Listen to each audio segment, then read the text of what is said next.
Hello friends, आप सभी का स्वागत है आपके अपने यूट्यूब चैनल ब्रेन बूस्टर पर। आज मैं पॉलिटी के टॉप 220 क्वेश्चंस लेकर आ गया हूं। यह वीडियो का पहला पार्ट है जिसमें हम 100 क्वेश्चंस ही डिस्कस करेंगे। ठीक है, यकीन मानिए यह वीडियो हर एग्ज़ाम के लिए यूज़फुल होगा। आप लोग इस चैनल को सब्सक्राइब कर सकते हैं ताकि आने वाले वीडियो आप लोगों से मिस ना हो। तो आइए बढ़ते हैं आज के पहले प्रश्न की तरफ।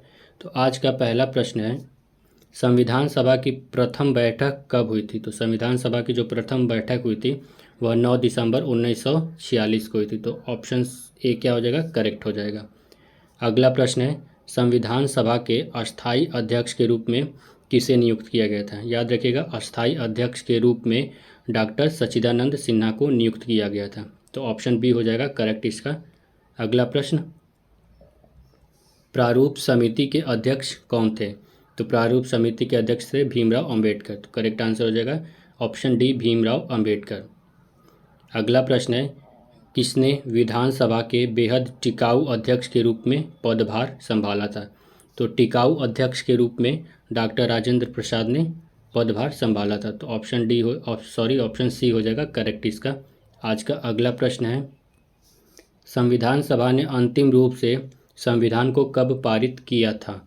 तो संविधान सभा ने संविधान को 26 जनवरी 1950 को पारित किया था। ठीक है। अगला प्रश्न, भारतीय संविधान किस दिन से पूर्णतः लागू हुआ था? तो जो अपना भारत का संविधान है वो 26 जनवरी 1950 से पूर्णतः क्या हुआ था? लागू हो चुका था। अगला प्रश्न, भारत कब गणतंत्र हुआ था? तो भारत कब गणतंत्र हुआ था? भारत 26 जनवरी 1950 को गणतंत्र हुआ था। ठीक है। भारतीय संविधान के किस भाग को उसकी आत्मा की संज्ञा दी जाती है? वेरी वेरी इंपॉर्टेंट क्वेश्चन है। तो भारतीय संविधान के उसकी प्रस्तावना को, ठीक है, यानी प्रियम्बल को क्या बोला जाता है? भारतीय संविधान की आत्मा बोला जाता है। ठीक है।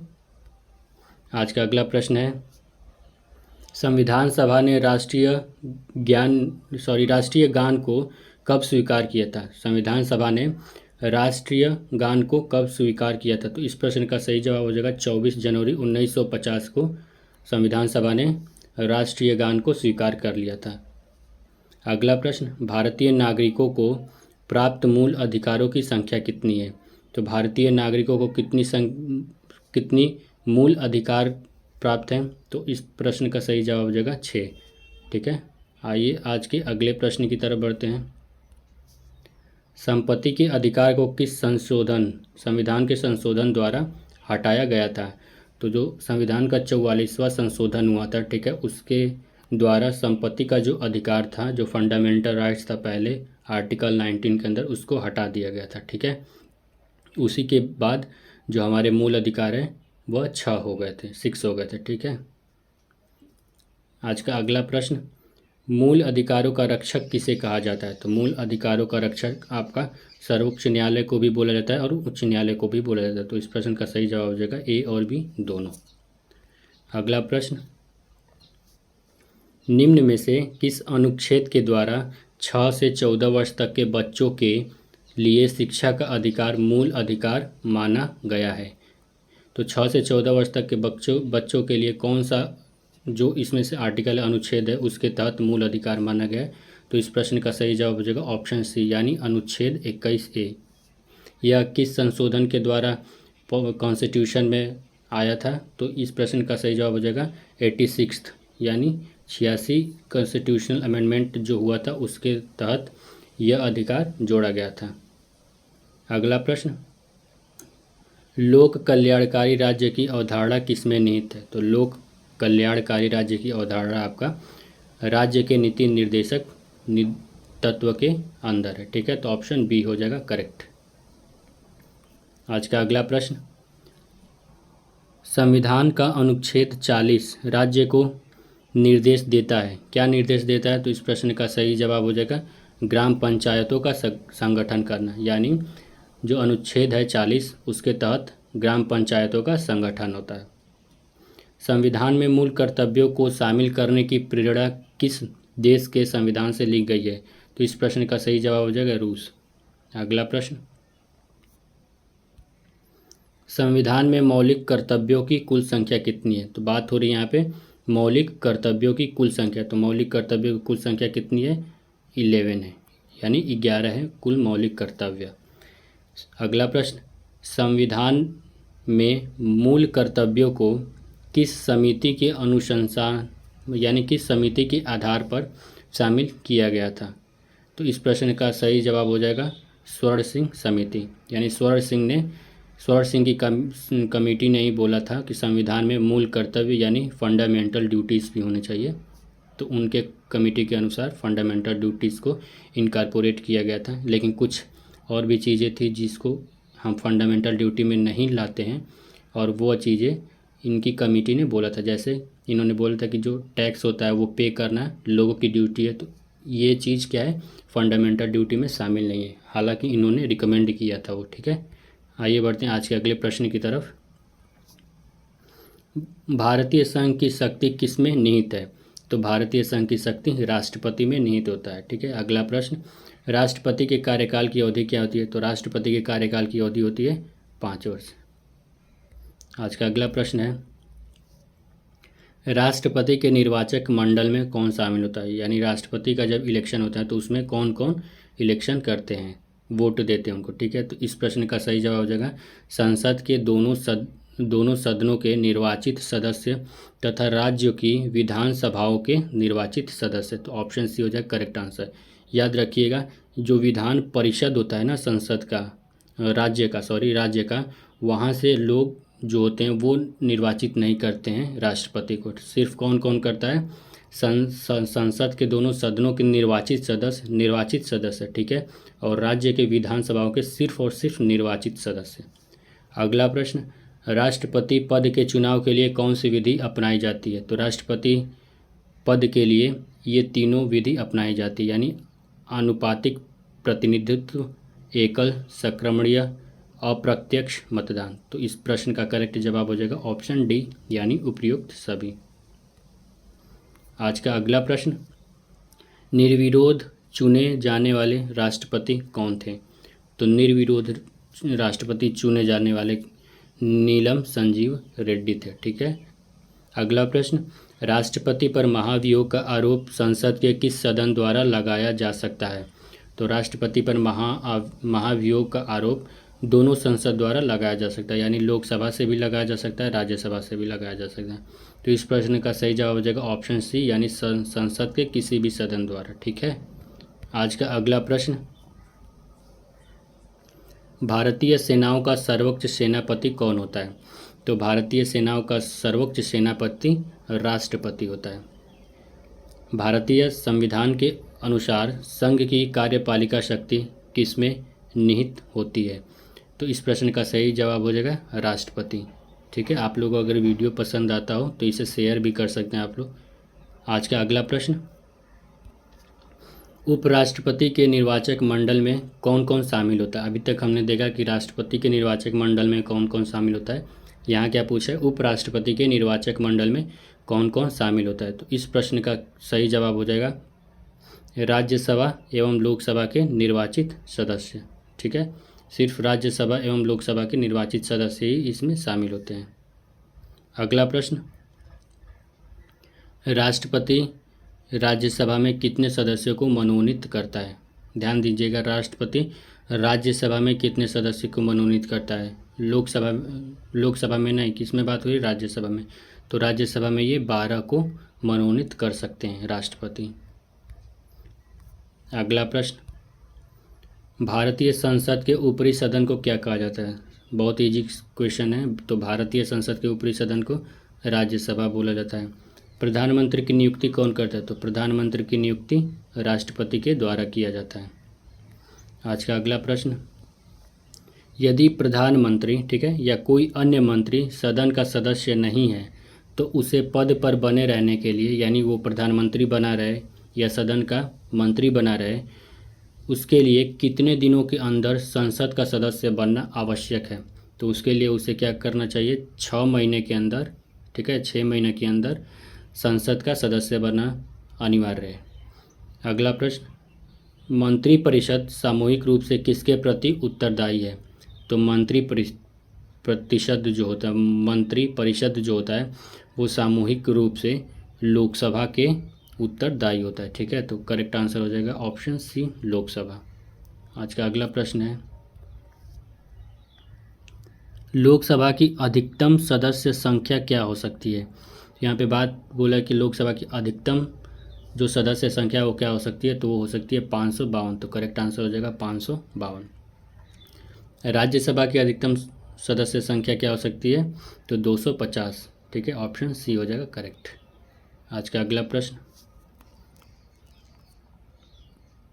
किसी विधेयक को धन विधेयक के रूप में कौन प्रमाणित करता है। ठीक है, तो इस प्रश्न का सही जवाब हो जाएगा लोकसभा अध्यक्ष।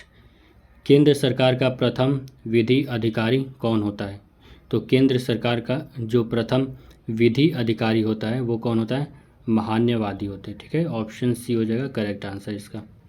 अगला प्रश्न, संघ राज्य क्षेत्रों का प्रशासन कौन चलाता है, तो संघ राज्य क्षेत्रों का प्रशासन राष्ट्रपति के द्वारा नियुक्त प्रशासक चलाता है। भारत के प्रथम राष्ट्रपति कौन थे, तो भारत के प्रथम राष्ट्रपति डॉक्टर राजेंद्र प्रसाद थे। आज का अगला प्रश्न, स्वतंत्र भारत के पहले भारतीय गवर्नर जनरल कौन थे, तो स्वतंत्र भारत के पहले गवर्नर जनरल थे चक्रवर्ती राजगोपालचारी। अगला प्रश्न है, स्वतंत्र भारत के प्रथम प्रधानमंत्री कौन थे, तो प्रथम प्रधानमंत्री थे पंडित जवाहरलाल नेहरू। आइए बढ़ते हैं आज के अगले प्रश्न की तरफ। तो राष्ट्रपति द्वारा लोकसभा तथा राज्यसभा में मनोनीत किए जाने वाले सदस्यों की संख्या कितनी है, तो अभी हमने पीछे क्या देखा है कि राज्यसभा में 12 कर सकते हैं, लेकिन लोकसभा में 2 को ही मनोनीत करेंगे। तो इस प्रश्न का सही जवाब हो जाएगा ऑप्शन बी, यानी 2 और 12, यानी लोकसभा में 2 को मनोनीत करेंगे और राज्यसभा में 12 को।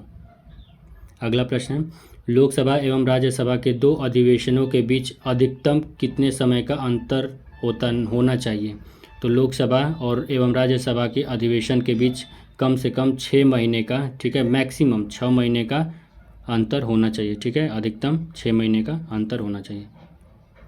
आज का अगला प्रश्न, राज्य की कार्यपालिका का प्रमुख कौन होता है, तो राज्य की कार्यपालिका का प्रमुख राज्यपाल होता है। संविधान के अनुसार विधानसभा के सदस्यों की अधिकतम संख्या कितनी है। ठीक है, अधिकतम संख्या क्या है, यानी संविधान के अनुसार विधानसभा के सदस्यों की अधिकतम संख्या कितनी है, 500। तो करेक्ट आंसर हो जाएगा ए। अगला प्रश्न, वर्तमान में भारत में कुल कितने राज्यों में विधान परिषदें विद्यमान हैं, तो कुल कितनी विधान परिषद हैं, 6। ठीक है, पहले कितनी थी, 7 जम्मू कश्मीर का लेके, तो अब जम्मू कश्मीर को हटा दिया गया है, तो कितना होगा विधान परिषद, 6 होगा। राज्य का मंत्रिमंडल सामूहिक रूप से किसके प्रति उत्तरदायी होता है, राज्य का मंत्रिमंडल सामूहिक रूप से किसके प्रति उत्तरदायी होता है, तो इस प्रश्न का सही जवाब हो जाएगा विधानसभा। ठीक है, विधानसभा के सामूहिक रूप से क्या होता है, उत्तरदायी होता है। आज का अगला प्रश्न है, विधानसभा के वर्ष में कम से कम कितने अधिवेशन होने अनिवार्य हैं, तो कम से कम कितना अधिवेशन हो जाना चाहिए एक साल में, तो इस प्रश्न का सही जवाब हो जाएगा 2। अगला प्रश्न, किस राज्य में विधानसभा सदस्यों की संख्या सर्वाधिक है, उसमें कौन सा ऐसा राज्य है जिसमें विधानसभा सदस्यों की संख्या सबसे ज़्यादा है, तो इस प्रश्न का सही जवाब हो जाएगा उत्तर प्रदेश। अगला प्रश्न, जम्मू कश्मीर राज्य को किस अनुच्छेद के अंतर्गत विशेष राज्य का दर्जा प्राप्त किया गया था, तो इस प्रश्न का सही जवाब हो जाएगा ऑप्शन सी, यानी अनुच्छेद 370। अगला प्रश्न है, भारत का नियंत्रक एवं महालेखा परीक्षक किसके द्वारा नियुक्त किया जाता है, तो जो भारत का नियंत्रक एवं महालेखा परीक्षक होता है वह राष्ट्रपति के द्वारा नियुक्त किया जाता है। अगला प्रश्न, भारत का उच्चतम न्यायालय कहाँ अवस्थित है, तो भारत का उच्चतम न्यायालय नई दिल्ली में। भारत के सर्वोच्च न्यायालय में न्यायाधीशों की कुल संख्या कितनी है, तो फिलहाल न्यायाधीशों की कितनी संख्या है, 31 है। ठीक है, अब ये कौन बताता है कि कितनी संख्या होनी चाहिए, तो यह राष्ट्रपति बताते हैं। ठीक है, आइए आज के अगले प्रश्न की तरफ बढ़ते हैं। सर्वोच्च न्यायालय के मुख्य न्यायाधीश की नियुक्ति कौन करता है, तो सर्वोच्च न्यायालय के मुख्य न्यायाधीश की नियुक्ति राष्ट्रपति के द्वारा होता है, तो ऑप्शन बी हो जाएगा करेक्ट।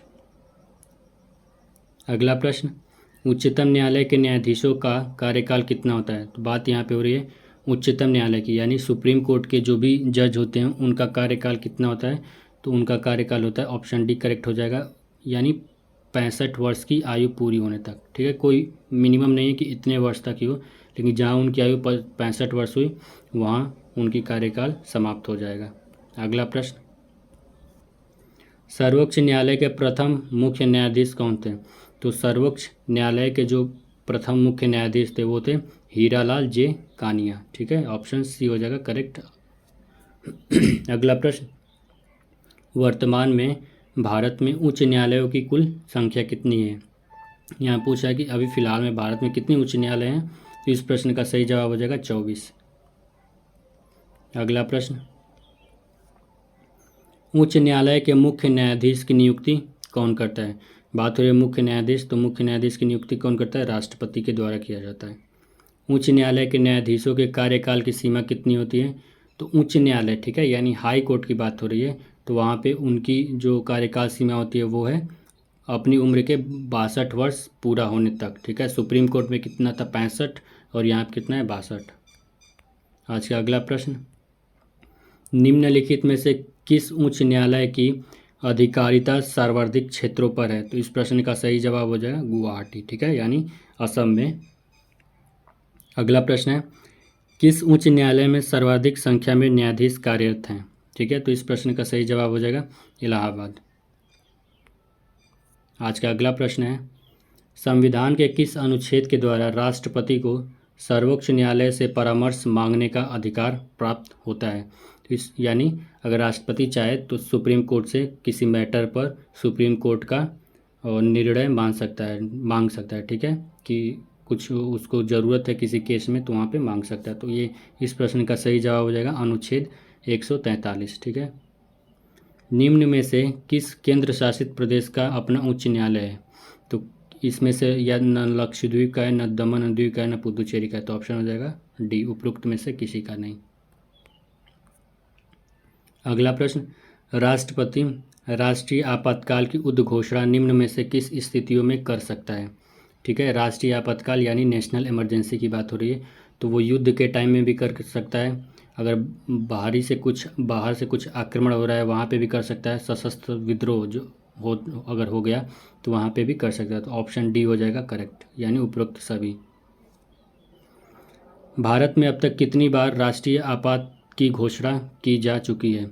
तो भारत में अब तक कितनी बार राष्ट्रीय आपातकाल की घोषणा हो चुकी है? यहाँ पे आप लोग ध्यान दीजिएगा, राष्ट्रीय आपातकाल की बात हो रही है, तो कितनी बार हो चुकी है? 3 बार, तो ऑप्शन हो जाएगा 3। अगला, भारत में राष्ट्रपति किस अनुच्छेद के अंतर्गत देश में राष्ट्रीय आपात घोषणा करता है? ठीक है,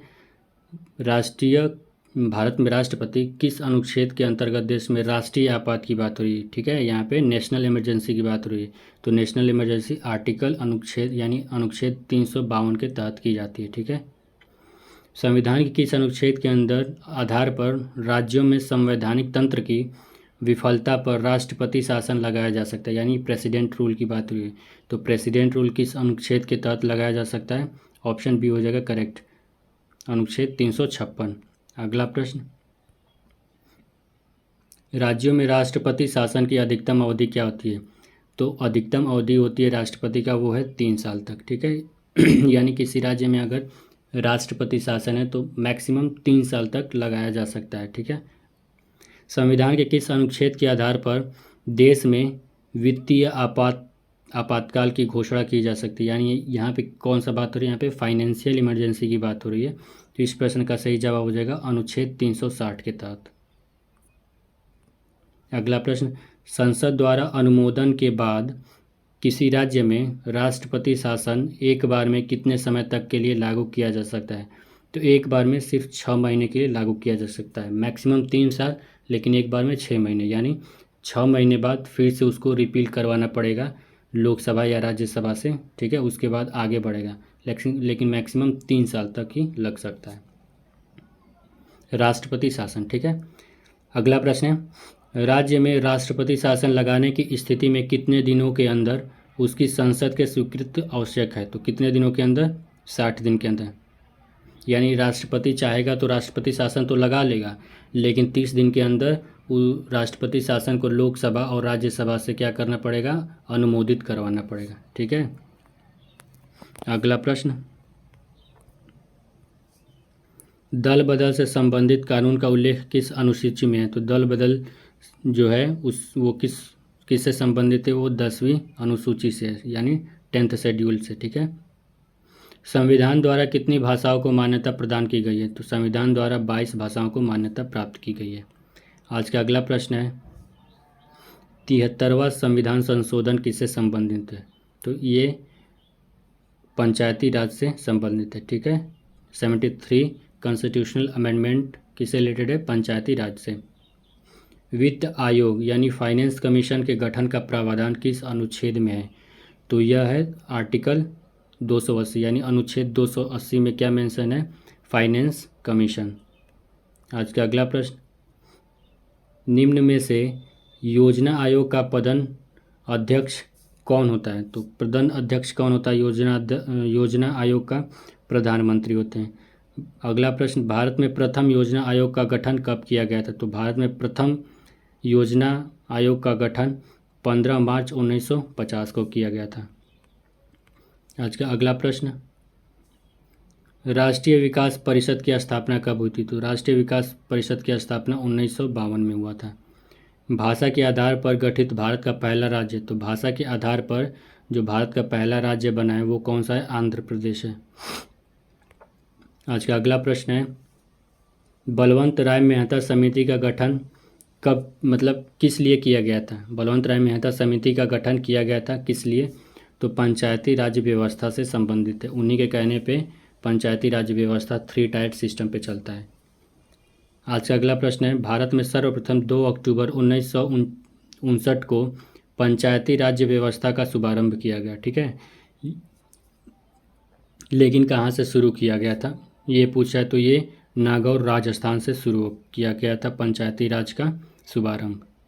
अगला प्रश्न, स्वतंत्र भारत में प्रथम निर्वाचन आयुक्त कौन थे?